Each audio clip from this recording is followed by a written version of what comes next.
사람들은 겉모습을 보면 지금 여러분들이 이렇게 있는데 겉모습을 보면 멀쩡하게 보이고 또 건강하게 보입니다. 그런데 인간은 누구도 예외 없이 아픔과 상처가 있습니다. 자, 지난주에 어떤 분이 식사를 대접했습니다. 겉으로 보니까 참 건강하게 보였고 멀쩡하게 보였습니다. 그런데 인사를 하는데 저는 암 환자예요, 이렇게 인사를 했습니다.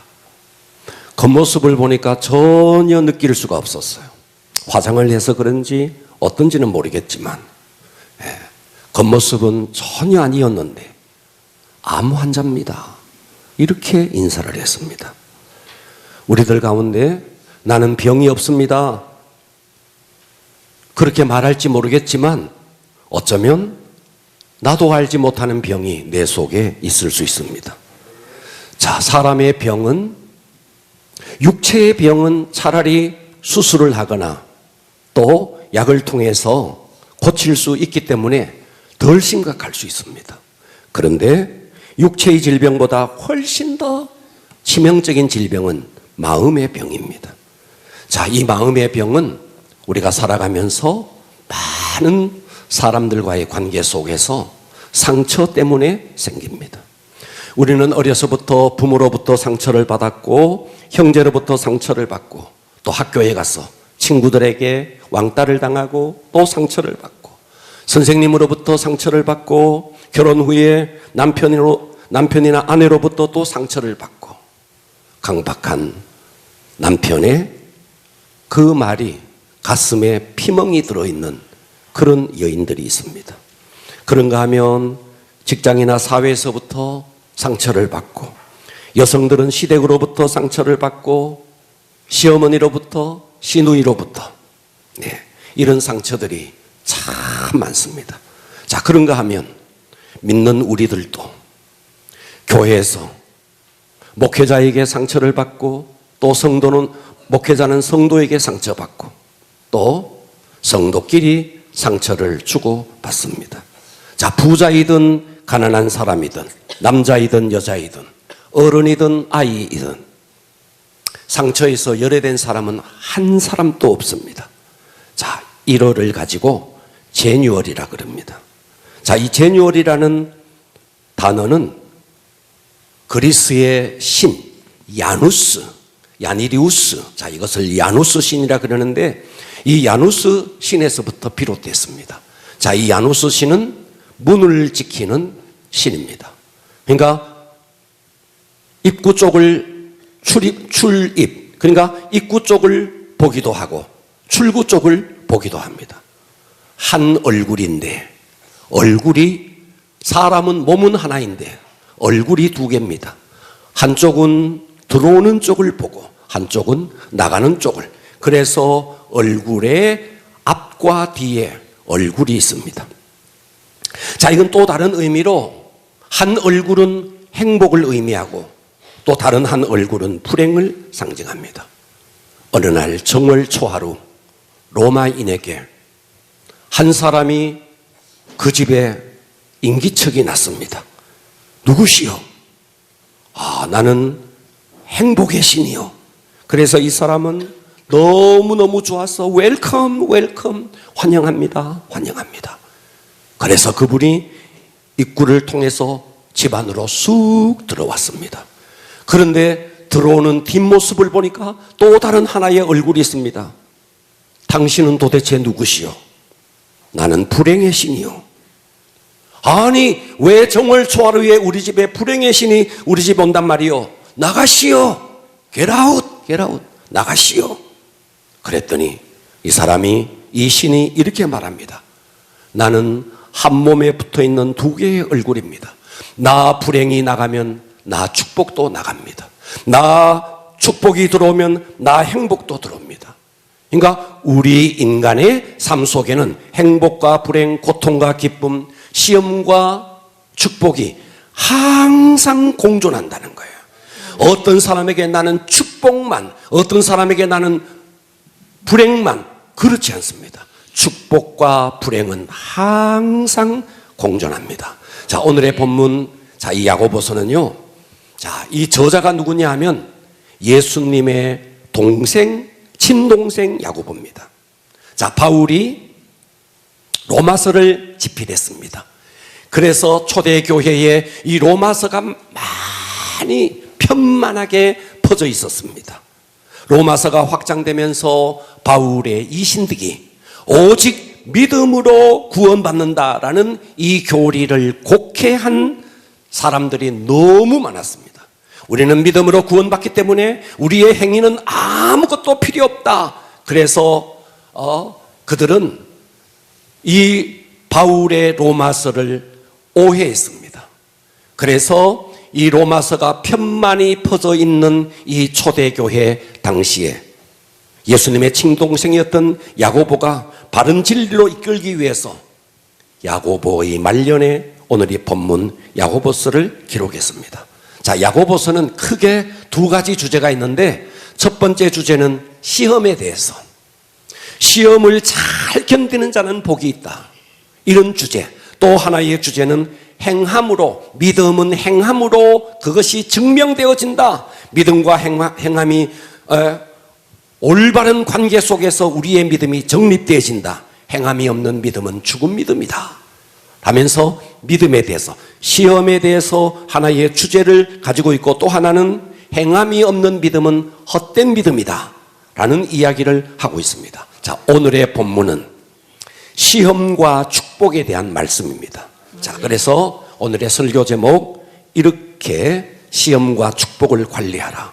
따라서 합니다. 이렇게 시험과 축복을 매니지를 해야 됩니다. 관리하라. 할렐루야. 아멘. 자, 오늘 모든 환경을 뛰어넘어서 내게 주는 음성으로 듣기를 축복합니다. 아멘. 자, 어떻게, 첫 번째, 어떻게 시험의 때, 여러분의 삶의 시험, 자, 여기서 말하는 시험은 두 가지 시험인데, 첫 번째 시험은 테스트, 하나님이 주시는 시험이고, 또 하나의 시험은 마귀가 주는 시험입니다. 그래서 여기서 첫 번째는, 시험은 어떤 시험이냐 하면 하나님이 주는 테스트입니다. 자, 그래서 어떻게 이 시험의 때를 관리할 것인가? 여러분의 삶에 수시로 시험이 옵니다. 수시로 여러분의 삶에 이런저런 시험이 올 수 있습니다. 자, 이런 시험의 때에 어떻게 이 시험을 잘 관리할 것인가? 첫 번째, 승리, 시험을 이기고 났을 때 승리의 약속이 뭔지, 승리의 약속을 붙잡아야 됩니다. 자, 성경 오늘 본문 12절을 보십시오. 시험을 참는 자. 자, 여기서 시험은 테스트입니다. 이 시험을 참는 자, 시험을 이겨낸 자, 시험을 통과한 자는 복이 있다. 이는 시련을 견뎌낸 자가 주께서 자기를 사랑하는 자들에게. 자, 여기서 시험은 하나님이 사랑하지도 않는 자에게 하나님은 시험하는 일이 없습니다. 하나님은 아브라함을 시험했습니다. 왜요? 아브라함을 사랑하니까 시험한 겁니다. 시험을 참는 자는 복이 있다. 하나님이 주는 이 시험을 참는 자는 복이 있다. 이 시련을 견디어낸 자가 주께서 사랑하는 자, 자기를 사랑하는 자들에게 약속하신 뭐를 주시느냐? 생명의 면류관을 얻을 것이기 때문이다. 할렐루야. 자, 여기서 생명의 면류관은 머리 위에 어떤 관을 쓰는 게 아닙니다. 여기서 말하는 생명의 면류관은 단지 생존을 위한 생명만이 아닙니다.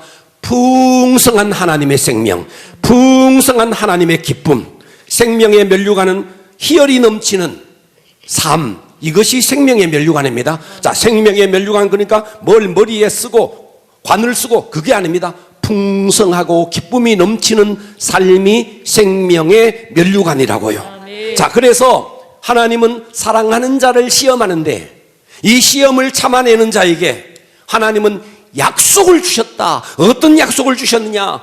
생명이 풍성한, 기쁨이 풍성한 삶을 허락하셨다 하는 거예요. 아멘.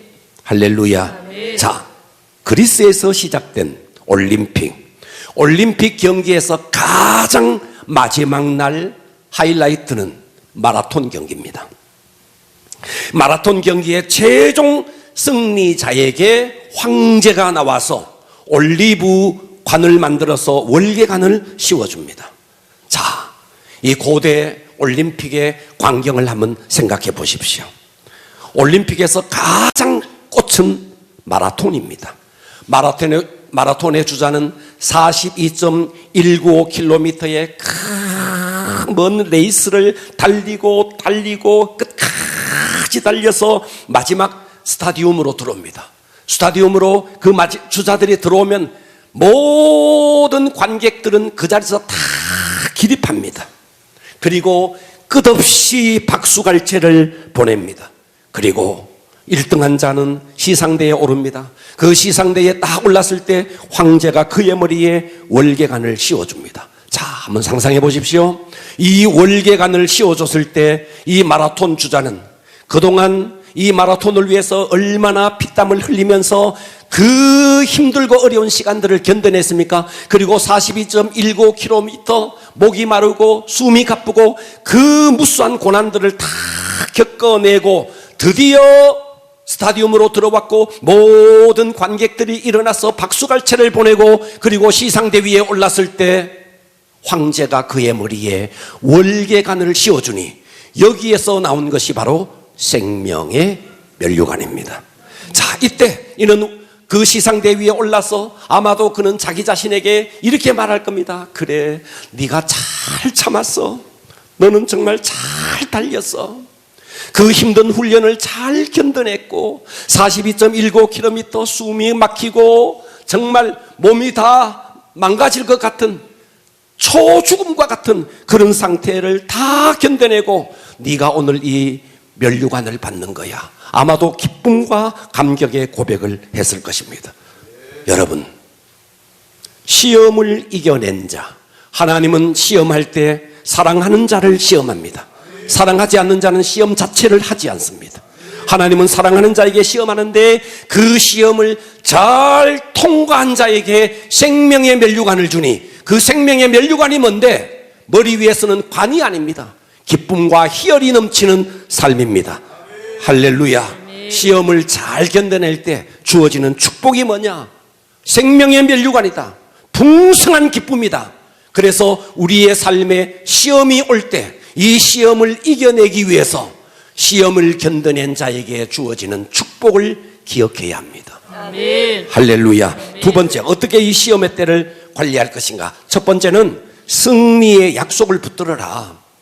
승리하고 났을 때 하나님이 주시는 풍성한 생명을 네가 이거 붙들어라. 그러면 시험이 올지라도 시험을 이겨낼 수 있다 하는 겁니다. 아멘. 두 번째는 패배의 결과, 네가 그 시험을 이겨내지 못했을 때, 그 시험을 통과하지 못하고 그 시험 때문에 네가 시험 들었을 때, 그 패배했을 때 그 결과를 기억해야 한다 하는 겁니다. 아멘. 자, 13절 보십시오. 13절. 사람이 시험을 받을 때에, 자, 여기서의 시험은 테스트가 아니라 마귀가 시험하는 템테이션, 유혹입니다. 자, 사람이 시험을 받을 때에 내가 하나님께 시험을 받는다 하지 말지니 하나님은 악에게 시험을 받지도 아니하시고 친히 아무도 시험하지 아니하시니라. 14절. 오직 각 사람이 마귀에게 시험을 받는 것은 자기 욕심에 끌려 미혹되었기 때문이다. 자, 여기에 시험은 테스트가 아니라 유혹이라 그랬습니다. 마귀의 유혹이라 그랬습니다. 자, 테스트는 견뎌내고 통과해야 합니다. 마귀의 유혹은 물리쳐내야 됩니다. 아멘. 자, 그런데 여기에서 마귀의 시험은 왜 오느냐? 각 사람이 시험을 받는 것은 욕심 때문이다. 욕심에 끌려 미혹되었다. 할렐루야. 아멘. 자, 낚시꾼이 낚시를 합니다. 저 바다 속에, 강 속에 있는 물고기를 낚시하려고 합니다. 낚시할 때, 자, 여기에 미끼를 겁니다. 미끼를 걸 때, 고기가 아주 좋아하는 아주 꿈틀거리는 지렁이 같은 고기가 좋아하는 것을 미끼로 겁니다. 그렇지 않겠습니까? 아름다울수록 미끼다운 것을 거죠. 그러니까 사단은 아름다운 것으로 우리에게 미끼를 탁 던집니다. 자, 창세기 3장에 아담과 하와를 한번 생각해 보십시오. 사단이 나타났습니다. 하와에게 먼저 나타났습니다. 그리고 보암직도 하고 먹음직도 하고 지혜롭게 할 만큼 탐스럽기도 한 과일을 딱 보여주었습니다. 사단이 주는 미끼는 최종 결과는 딱 숨겨놓습니다. 지금 눈에 보이는 거, 아름다운 거, 이걸 가지고 미끼를 탁 던지는 겁니다. 자, 그런데 이 마귀의 미끼는 우리의 욕심을 자극합니다. 그래서 15절 이렇게 말했어요. 욕심이 잉태한 즉 뭐를 낳고? 죄를 낳고. 죄가 장성한 즉, 그래서 결국 그 시험 때문에, 시험은 뭐로 오는데? 욕심 때문에 온다. 그 욕심 때문에 죄를 낳고, 죄 때문에 결국은 어떻게 되는가? 사망이 온다. 자, 여기서 사망은 육체의 죽음을 말하는 게 아니에요. 여기서 사망은 하나님과의 단절을 말합니다. 할렐루야. 자, 우리에게 욕심, 정당한 욕심이 있을 수 있습니다. 자, 식욕, 정당한 욕심입니다. 그런데 이 식욕이 그 식욕을 넘어서 탐심이 되어버리면 탐욕이 되어버립니다. 탐식이 되어버립니다. 자, 이성을 갈망하는 그런 욕구는 건강한 인간에게 바람직한 것입니다. 그러나 그것이 통제가 되지 않았을 때 그것은 죄가 되는 것입니다. 지위에 대한 욕망 있을 수 있습니다. 그러나 그것이 욕심이 되어버리면 잘못이 되는 것입니다. 그래서 이런 욕심을 다스리지 못하면 최종 결과가 뭔데? 죄가 장성한 즉 사망을 낳느니라. 다시 말해서 하나님과의 분리, 하나님과 완전히 떨어져 나간다는 거예요. 이것이 우리의 삶에 온다는 것입니다. 죄를 범하면 생명의 그늘이신 하나님께 단절이 된다. 하나님과의 관계가 흔들리기 시작한다. 육체의 죽음 이상으로 하나님과의 단절이 온다. 그래서 우리는 시험의 때 우리가 시험을 이겨내려면 첫 번째, 승리를 주신 그 승리의 약속. 와, 시험을 견뎌냈을 때 생명의 면류관을 준다. 아멘.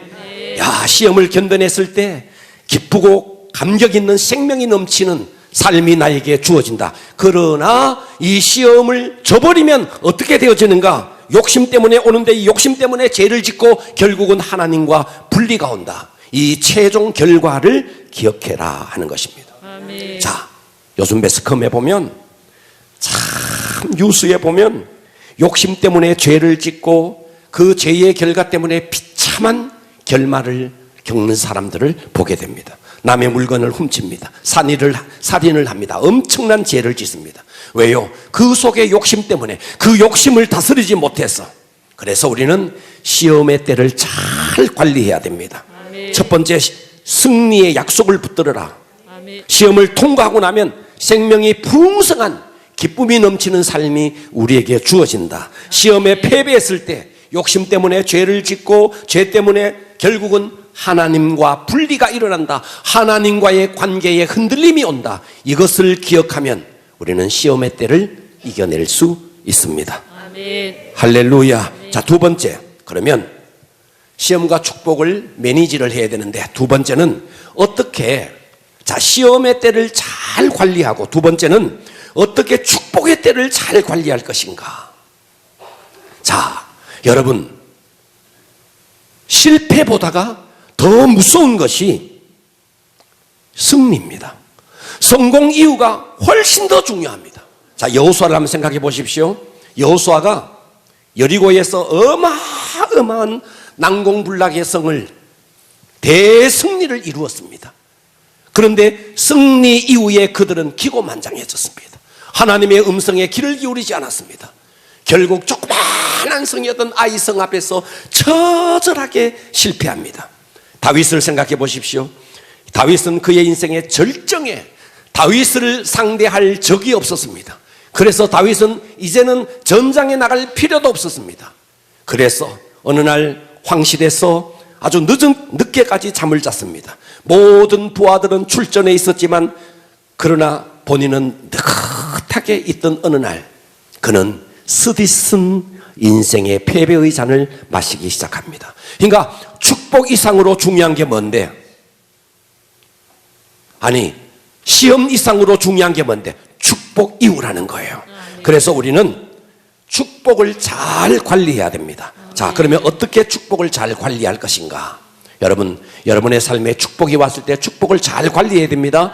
축복을 어떻게 잘 관리할 것인가? 첫 번째는 모든 축복은, 따라서 합니다. 모든 축복은 누구로부터 왔느냐? 하나님으로부터 온 것입니다. 아멘. 하나님으로부터 온 것이라는 것을 다 기억하면 내가 축복의 때를 잘 관리할 수 있습니다. 자, 야고보서 1장 16절 보십시오. 내 사랑하는 형제들아, 속지 마라. 속지 마라. 네가 지금 건강하고 네가 지금 복받고 네가 지금 형통한 거 속지 마라. 그거 너 때문에 주어진 거 아니다. 너의 노력 때문에 주어진 거 아니다. 네가 잘나서 그런 거 아니다. 속지 마라.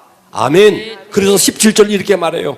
온갖 좋은 은사와 온전한 선물이, 너에게 주어지는 모든 은사와 온갖 선물이 너로부터 비롯된 거 아니야. 다 위로부터 빛들의 아버지께로부터 내려오나니 그는 변치 않는다. 회전하는 그림자도 없다. 여러분, 지구가 회전합니다.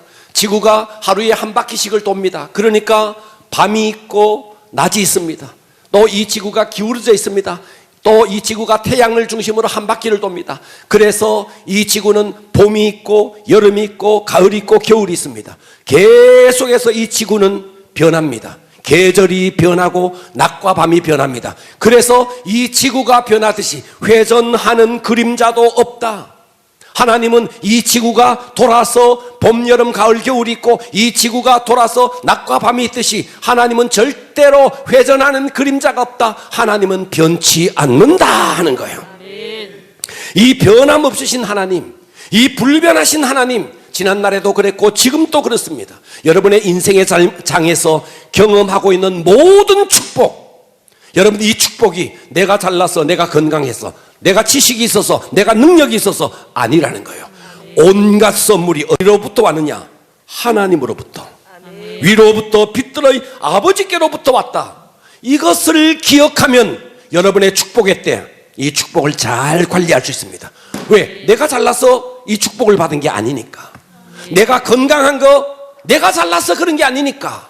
내가 병든 것도 마찬가지예요. 그러니까 여러분 이 시험의 때를 잘 관리해야 되고 여러분 축복의 때를 잘 관리해야 됩니다. 이 축복은 내가 잘나서 그런 게 아니다. 속지 마라. 형제들아, 속지 마라.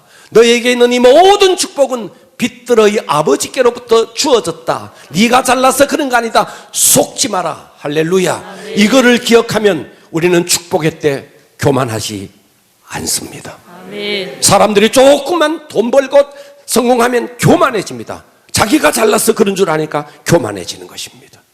축복을 잘 관리하기 위해서 첫 번째 뭐를 해야 되는데, 모든 축복은 누구로부터 왔다?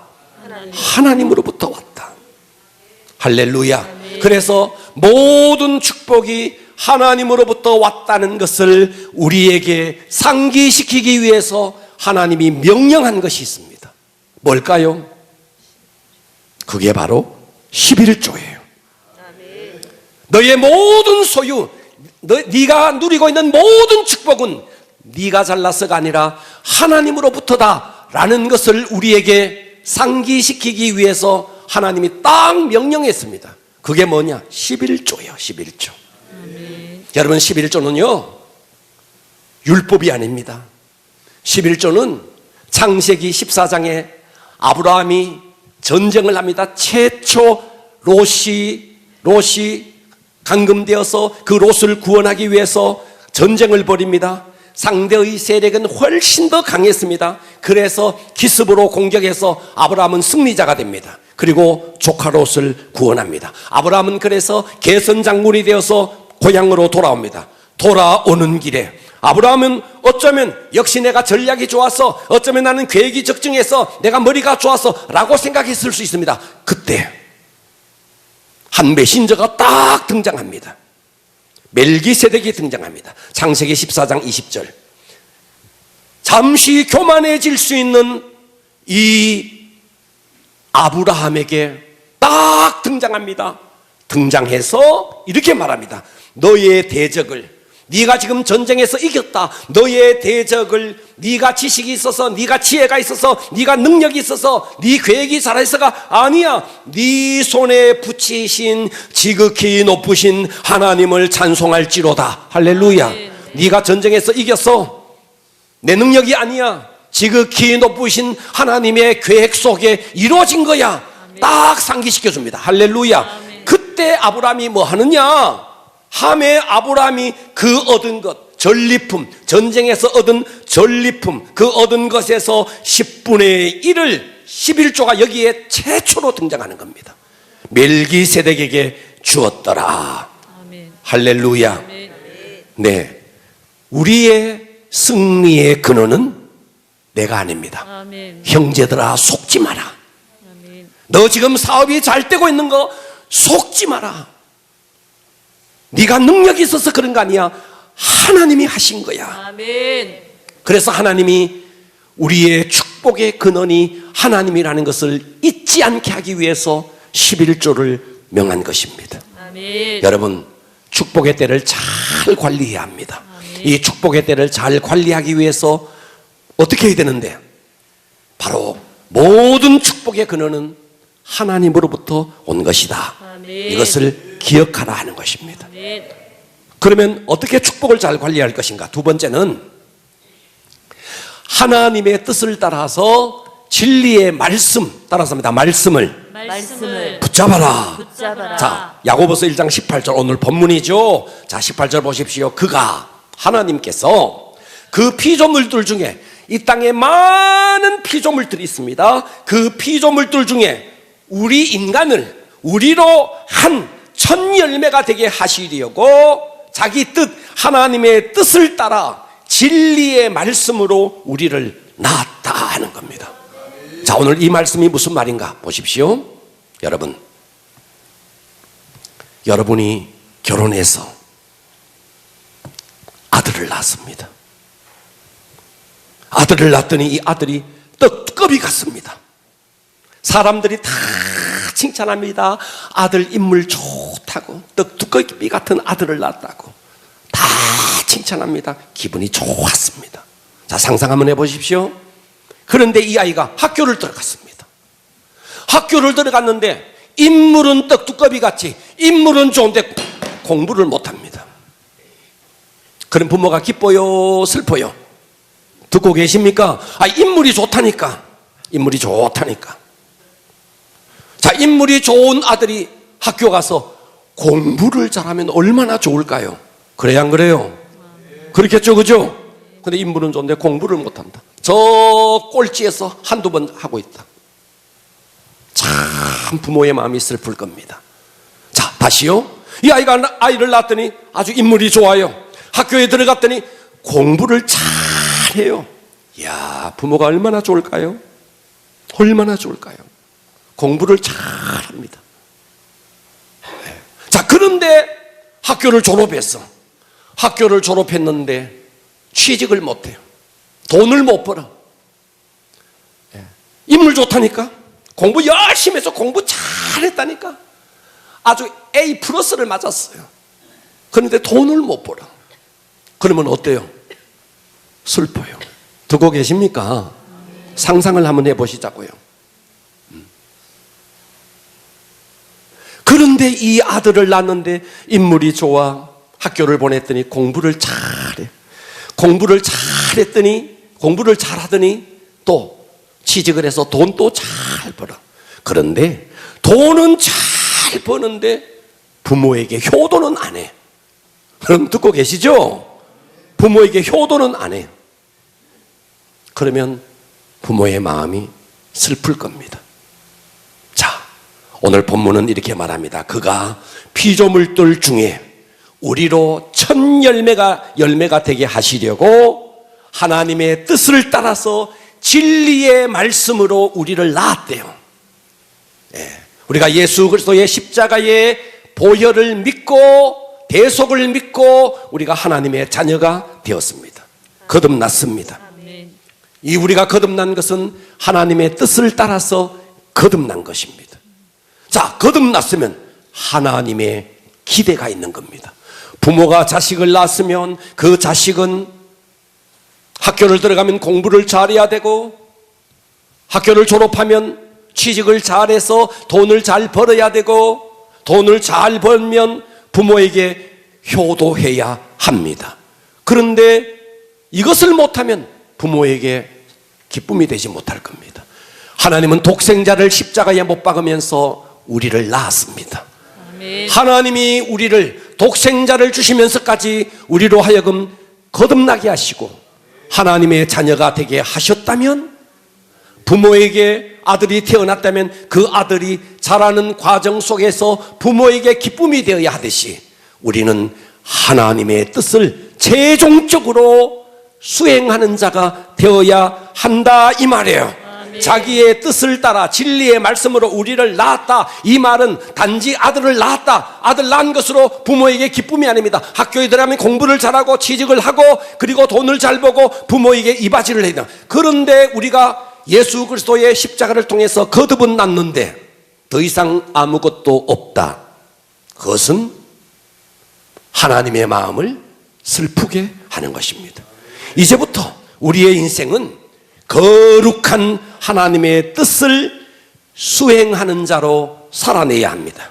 그래서 진정한 축복이 뭔데? 진정한 축복은 하나님의 도구로 쓰임받는 것입니다. 여러분, 우리가 하나님의 말씀으로 거듭나는 순간, 하나님의 말씀으로 거듭나는 순간 우리 속에는 새로운 성품, 새 성품이 우리 속에 들어옵니다. 그러나 새 성품이 들어왔다고 해서 우리 속에는 옛 성품이 바로 사라지는 게 아닙니다.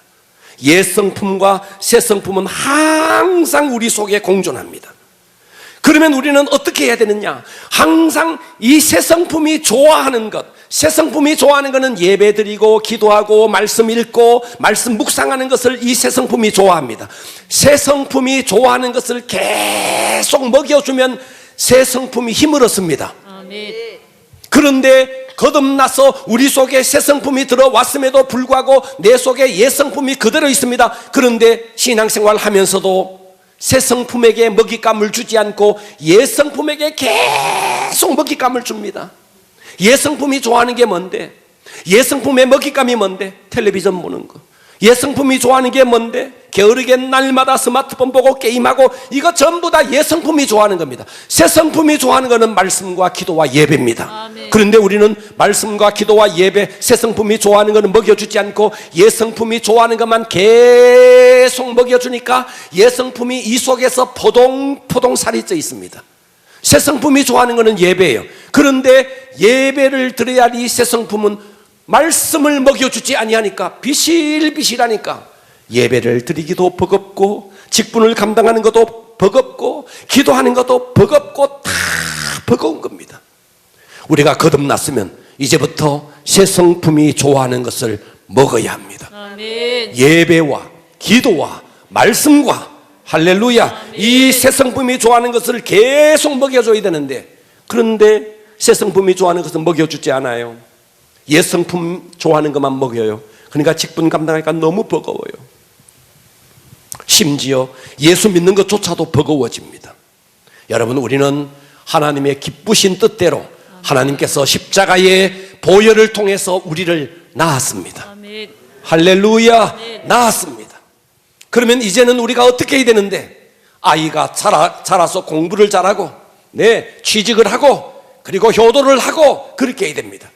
하나님은 독생자를 주시기까지 해서 우리를 낳았는데, 우리는 새 성품이 들어왔지만 새 성품의 먹잇감을 주지 않고 옛 성품에 머물러서 기진맥진하게 신앙생활하고 있지 않는지 우리 자신을 돌아보십시오. 아멘. 하나님은 하나님의 기쁘신 뜻을 위해서 우리에게 소원을 두고 일하십니다. 빌립보서 2장 13절에 너희 안에 행하시는 이는 하나님이시니 자기의 기쁘신 뜻을 위하여 너희에게 소원을 두고 행하신다.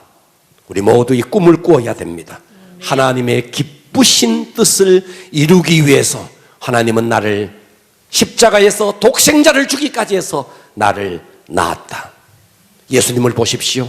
그 볼품없는 목수의 아들, 모든 사람들이 외면했던 그런 천대받았던 나사렛이라는 동네, 거기서 자랐습니다. 그리고 그분에 의해서 선택되었던 11명의 제자들. 그런데 멀지 않아서 11명은 70명의 군단이 되고 좀 지나니까 500명이 되고 3,000명이 되고 5,000명이 되고 고린도에서는 1만 명이 되어버립니다. 자, 이 보잘것없는 복음이 심기어지니까 이제는 로마를 굴복시켰습니다. 이것이 사도행전의 역사요, 이것이 기독교의 역사입니다. 겨자씨 같은 이 복음이 심령에 심어지니까, 그래서 초대교회는 심령에 복음이 심어지니까 놀라운 역사가 일어났습니다. 그런데 21세기 우리는 심령에 복음이 심어져도 기진맥진하게 신앙생활을 하고 있습니다. 왜 그럴까요? 예수를 믿어 새 성품이 들어왔는데 새 성품이 좋아하는 것은 하지 않습니다. 옛 성품이 좋아하는 것만 계속 먹여줍니다. 여러분, 작은 겨자씨 같은 복음이 우리의 심령에 심어졌습니다. 초대교회 한번 보십시오. 돈밖에 몰랐던 세리 마태에게 이 복음이 딱 심어지니까 그냥 다 버려버리고 예수님을 쫓게 되고 마태복음을 기록하게 됩니다. 남편 5이나 있었던 그 여인, 그래도 목이 말라서 6번째 남편과 살았던 그 여인, 그녀가 그 수가성의 그 우물가에서 복음을 만납니다. 예수를 만납니다. 그에게 겨자씨 같은 복음이 심겨집니다. 즉시로 사마리아 성으로 들어가서 온 동네를 소동시키고 그 온 동네 사람들을 예수께로 이끌었습니다. 할렐루야. 아멘. 복음이 들어가서 생명이 들어가니까 이런 역사가 일어나는데 21세기 땅에 우리는 지금 복음이 생명이 우리 속에 들어왔는데도 기진맥진하는 이유는 옛 성품이 좋아하는 것을 계속 먹여주기 때문입니다. 마태복음 13장 31절, 또 비유를 들어 이르시되 천국은 마치 사람이 자기 밭에 갖다 심은 겨자씨 한 알 같은데, 그 겨자씨 한 알이 어떻게 되느냐? 이는 모든 씨보다 작은 것이다. 그래서 이 겨자씨는 지나가는 새도 먹지 않는데요, 너무너무 작았어. 모든 씨보다 작은 것이로되, 그런데 어떻게 돼요? 자란 후에는 풀보다 커서 나무가 되매 공중의 새들이 와서 그 가지에 깃드느니라. 우리는 복음의 씨앗이 우리 속에 심겨졌으면 자라야 됩니다. 말씀의 사모함이 자라야 되고, 예배 참석하는 신실함이 자라야 하고, 영혼을 붙들고 복음을 증거하는 열정이 우리 속에서 자라야 합니다. 그래서 우리가 겨자씨 같은 이 복음이 우리 속에 심겨졌지만 울창한 숲을 이루는 그런 자들로 세워져야 합니다. 아멘. 여러분, 황금은요 아무리 비싸지만 여러분 결혼할 때 남편이 선물한 그 반지가 여러분 그게 자라든가요? 10년이 지나니까 자라든가요? 자라지 않습니다.